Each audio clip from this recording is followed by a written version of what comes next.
بسم اللہ الرحمن الرحیم۔ شروع کرتا ہوں اللہ کے نام سے جو بڑا مہربان اور نہایت رحم والا ہے۔ ہماری آج کی ویڈیو کا موضوع ہے نیک بیوی کی پہچان کیا ہے۔ علماء نے لکھا ہے کہ نیک بیوی کی 4 صفات ہوتی ہیں۔ نمبر 1، اس کے چہرے پر حیا ہو۔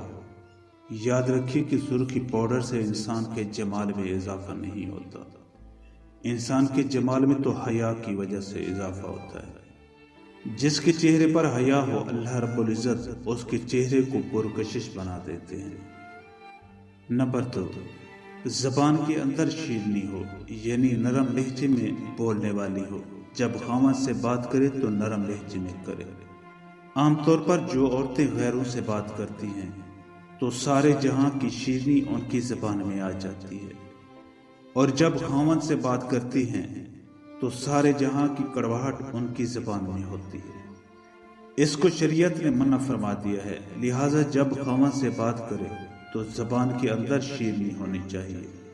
نمبر 3، دل کے اندر نیکی ہو، بدی اور برائی نہ ہو، یعنی وہ عورت نیک نیت ہو۔ اور نمبر 4، عورت کے ہاتھ ہر وقت کام میں لگے رہتے ہوں، یعنی عورت گھر کے کام کاج میں، بچوں اور خاوند کے کام کاج میں لگی رہے۔ یہی نیک اور دیندار عورت کی پہچان ہے۔